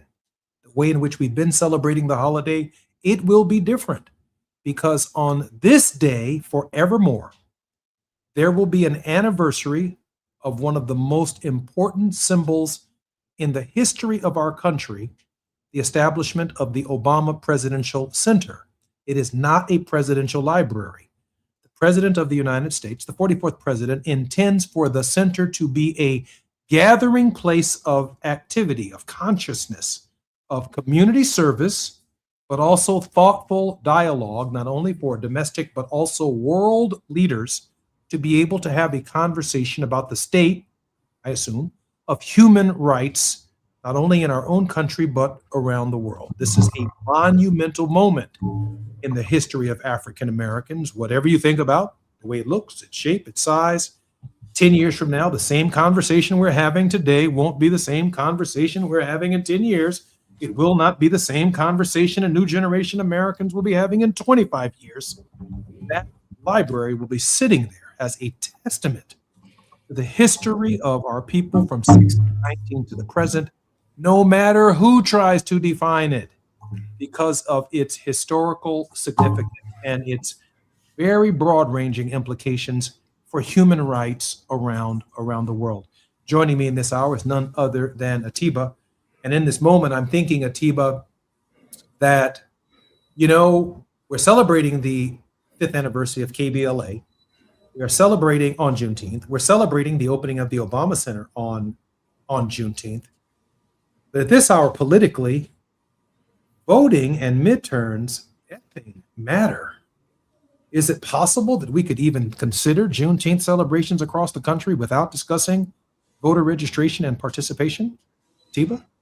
No, I don't think so. And when we were at the break, I was like, I have this memory, Jesse, where I can pick up my phone and I don't remember why, but I can remember things in the past, like it's like ridiculous. And one of the things that came to mind, I want to come back to the voting question though, was because of voting, we got the first American of African descent to be president of the United States, right? And because of voting, we have a license at KBLA that allows African Americans to broadcast. There you go. Voting. And in that, one of the things that was so beautiful was 2008, millions of Americans came together and said they wanted to see President Barack Obama become the president over John McCain. And then 4 years later, they did the same thing when he ran for president again against, I can't think of his name right now. But what comes to mind, they always say you don't remember the loser. But the thing is that I was also thinking back to when I mentioned about the March on Washington, Emmett Till, DNC acceptance speech, KBLA, Juneteenth, Obama Library. Well, August 22nd, 2011, the African American History Museum opened. The King Memorial, the memorial between two presidents, was open. September 24th, 2016, the African American History Museum was open. Both of those have the name of President Barack Obama on it because he was the president when they were opened. I'm mentioning this because I really want to keep going back to faith and recognizing that we are built for this moment and recognizing that there's something special that's coming about. There's something special about this being the 250th anniversary. There's something special about the fact that I'm saying that midterms effing matter. It's something special here because this is our opportunity to define the democracy. And I was reading over the break something that former Secretary Hillary Clinton posted on her Instagram page about the opening of the library today. And it was really interesting what she said. And she quoted President Obama, and I have to pull it up real quick because I really want to share this. But in terms of what we are witnessing and what happened today in Chicago with this center and listening to how the president talked about things, is that it's not about him. He's always said it's always been about us. And he said democracy can be frustrating. It can be slow. It can be inefficient. And yet, more than anything, I hope this center will serve as an affirmation of just how special and precious this democracy really is, and remind us of what we can achieve when we embrace our shared responsibility as citizens.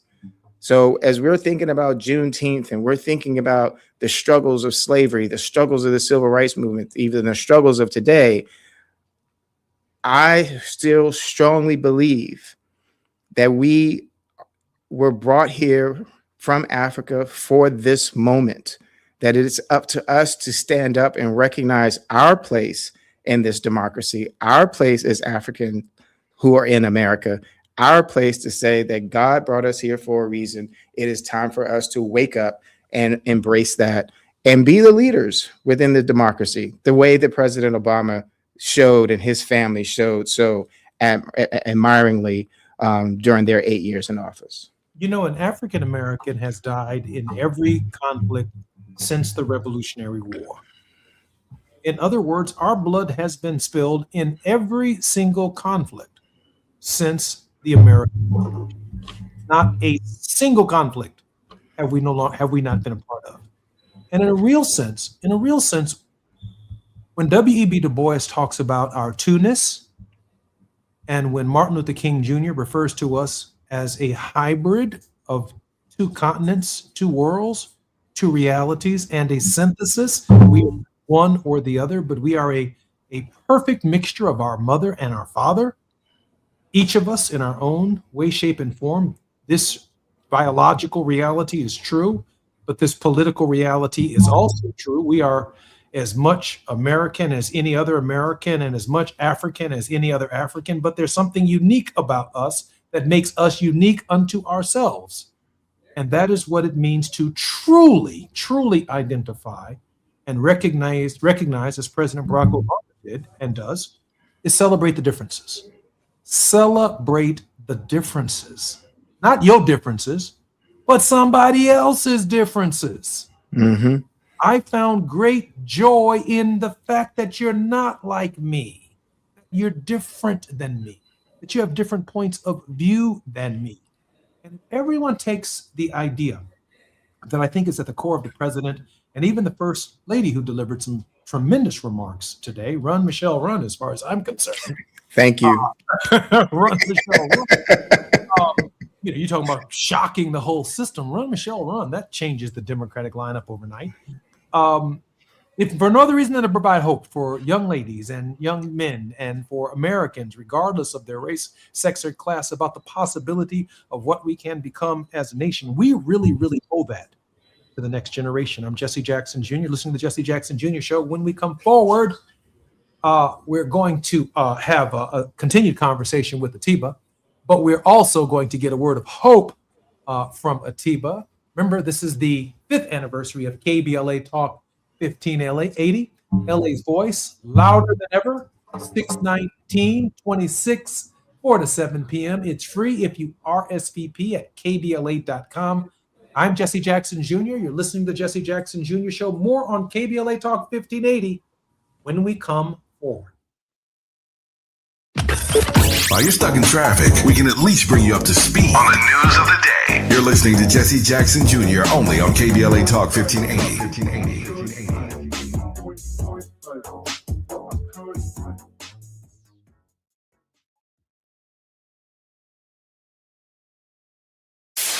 KBLA Talk 1580. We've got a lot to talk about. KBLA Talk 1580, connecting you with services and solutions. The BLM Center for Black Power is a hub for Black activism in the city of Los Angeles, a standalone nonprofit affiliated with Black Lives Matter LA. The venue is home to live events, meetings, and organizing drives for Black-led community-based organizations. It is also the base of operations for Black Lives Matter LA. Built on what used to be a nuisance property owned by an arms dealer, the BLM Center for Black Power is in the heart of Leimert Park and has opened its doors to everything from youth organizers to toy drives to film screenings and community town hall meetings. To make a donation or make a request, please visit blmla.org. That's blmla.org. This is a community call to action from KBLA Talk 1580. Going to a World Cup match in LA this summer? Ditch the parking stress and ride Metro. With direct service from across LA County, it's the easy way to get there for just $1.75 each way. Onyx, I keep having stomach issues. Please make me a doctor's appointment. Okay, are you suffering from diarrhea, bloating, gas, or oily stools? If so, you may want to ask your doctor if it could actually be a problem with your pancreas, called exocrine pancreatic insufficiency, or EPI. My pancreas? How is EPI treated? A prescription medicine like Creon, pancrelipase, is used to treat people who can't digest food normally because their pancreas doesn't make enough enzymes. Creon is the #1 prescribed treatment for EPI. Creon may increase your chance of fibrosing colonopathy, a rare bowel disorder. Tell your doctor if you have a history of intestinal blockage or scarring or thickening of your bowel wall, if you are allergic to pork, or if you have gout, kidney problems, or worsening of painful swollen joints. Call your doctor if you have any unusual or severe gastrointestinal symptoms or allergic reactions. Take Creon as directed by your doctor and always with food. Do not chew capsules, as this may cause mouth irritation. Other side effects may include blood sugar changes, gas, dizziness, sore throat, and cough. These are not all the side effects of Creon. You can learn more at 1-800-633-9110. Before your appointment, visit creoninfo.com. That's CREON info.com. Are you drowning in IRS tax debt? Angela was. She called Civic Tax Relief and saved over $80,000. Felicia was having health problems, got behind on her taxes, interest and penalties were adding up. She called Civic Tax Relief and saved over $15,000. Civic Tax Relief is a professional tax negotiation firm that can protect you from the IRS. If you're getting collection letters, call Civic Tax Relief for a free consultation. They will go to work helping you discover all the relief programs you may qualify for free. James owed the IRS $37,000. Civic Tax Relief represented him against the IRS, and by the time everything was completed, he did not owe the IRS anything. If you are in trouble with the IRS, call Civic Tax Relief for your free consultation now. 800-200-2257. 800-200-2257. Get a free consultation and real tax relief. Call 800-200-2257. 800-200-2257. Now back to more of Jesse Jackson Jr. on KBLA Talk 1580. The Jesse Jackson Jr. Show. The Jesse Jackson Jr. Show. The Jesse Jackson Jr. Show. The Jesse Jackson Jr. Show. King Folly, drop the beat. Come on and talk with me. Come on and listen to me. Come on and talk with me. Come on and listen to me. KBLA Talk 1580. I'm Jesse Jackson Jr. Welcome forward to the Jesse Jackson Jr. Show on KBLA Talk 1580. I think Atiba has busted out his bongos. Why you say that? I heard bongos. I must have been me putting my phone down. Listen, that might have been the bongo. Listen, you're taking Juneteenth real seriously. If you'd have pulled out the bongos and you letting everybody know that over this way is where we go into freedom, because that's what they did in Roots. When my man pulled out the bongos, he said, listen, when you hear me playing this tune right here, we're leaving this evening. Follow me. Follow me. Kunta Kinte said, I'm going to stay with my family. Anyway, Atiba, welcome forward to the Jesse Jackson Jr. Show. Jesse, it's always a pleasure being with you. Honored and privileged to have known Barack Obama when he entered public life. In fact, I was the co-chairman, along with the late Paul Simon, of his campaign for United States Senate in 2006. Only two co-chairmen served in that capacity. I was a sitting member of Congress. Barack Obama was a state representative representing the seat formerly held by the late Alice Palmer. He had then attempted, shortly after his service in the state Senate, to run against Congressman Bobby Rush for the 1st Congressional District of Illinois. I shared with him that was a bad idea. Because he also ran against my godfather, Don Trotter. Who was very, very well respected. And Donnie Trotter is a good man, know him very, very well. He's my state senator, and was honored that Barack Obama would allow me to serve as one of the national co-chairmen of his campaign in 2008 for President of the United States. And if you remember the speech in Denver, Colorado, I was one of the speakers the night that Barack and Michelle Obama spoke at the Democratic convention, accepting the nomination for the Democratic Party. In fact, I believe I introduced Barack Obama to Tavis Smiley back in the day. Man, Jesse, I wish I knew you then, because I stood in that long line to get in there. Man, listen, not long ago I had Tucker Carlson on the show, and Tucker Carlson reminded our listeners right here that, hey, Jesse, you're the one who introduced me to Barack Obama. I introduced Barack Obama to a lot of people, saw a lot in him, and he has become far more than I could have ever expected in terms of the leadership that he provided our country and the world. Grateful to call him my friend. Grateful to see what he has created and what he is building and the shape of the world to come that he will inevitably have an influence on. Atiba, your thoughts about this moment? Yeah, it's funny you say that, Jesse, because one of the things I love the fact that, the journey that God has me on and my opportunities to engage with elected officials, particularly on the state level, because I met Barack Obama when he was a state senator. And my running joke to people is, had I known that he was going to become president within 6 years of meeting him, I would have grabbed onto his leg and I would have held on and gone anywhere he told me to go. But there was no way. That's the incredible thing about our democracy. Is the incredible thing about our politics. I think I've mentioned on the show before, Jesse, hearing you speak as a young person, as a leader within a young leader within the Congressional Black Caucus, and I was, much younger. And we don't know when we're meeting, when we're engaging with people where they're going to go. But if you're willing to work hard, put your head down, push forward, maintain a sense of humility, and at the same time have the confidence to believe that you can make a change, that is the beauty of this country.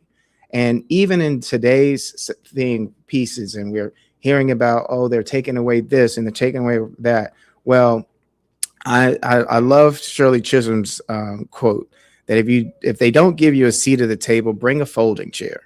And a former state legislator, Joe Armstrong, told me this one day. We were sitting in his car talking. He said, Atiba, if you're not sitting at the table, then you must be on the menu. And, the table for us is the voting box. The table for us right now is working to get people engaged and registered to vote. And also part of this is educating people to recognize that your vote does matter. I just, a few months ago, we had city council members, Robert White and Janice Lewis George, two friends of mine out from Washington, D.C., who this week just won their elections. Janice Lewis George was a council member when she came on. The next time she comes on, she'll be the mayor. She's in line to become mayor. She just won the Democratic primary. 75% of Washingtonians are Democrat, and she's expected to win the election in November to become and follow Muriel Bowser as the next mayor of Washington, D.C. And Robert White ran, and he won his race. He is now in line to replace Congresswoman Eleanor Holmes Norton and become the next delegate to the United States Congress to represent the Washington, D.C. So we never know who we're talking to, but we engage in this fight. We engage in this thing. We vote because it does matter.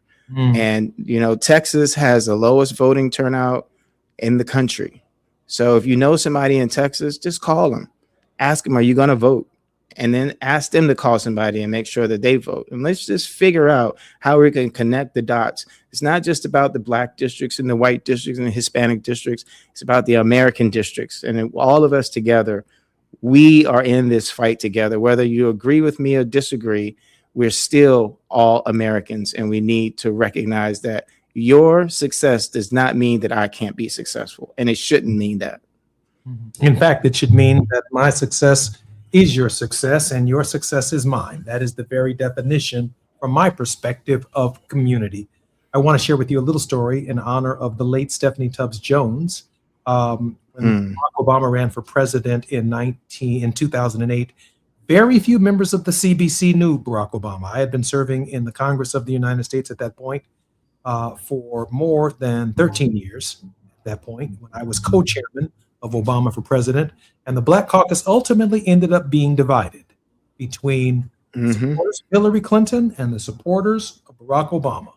As co-chairman of Obama for President, I led the supporters of Barack Obama for President, and Stephanie Tubbs Jones was the co-chairman of Hillary Clinton for President in 2008. When Stephanie died in the middle of that campaign, I remember going to her funeral in Ohio. And Hillary wouldn't even speak to me because we were keeping it going on behalf of Barack Obama. I am so grateful for the stories that I've learned, for the witness that I've had over the course of the progress that we have made. And believe me when I tell you, through Barack Obama, we have made enormous progress in defending the democracy and this country, which we should all call home. I'm Jesse Jackson Jr. Look forward to seeing everybody tomorrow at the Beehive. I'm Jesse Jackson Jr. on KBLA Talk 1580. Thank you for bailing me out, Atiba. Thanks for having me, Jesse. More when we come forward right here at KBLA Talk 1580. Happy 5th anniversary. KBLA 1580 Santa Monica. I'm Amber Payton with BIN News Now. A ceremony honoring the New York Knicks is taking place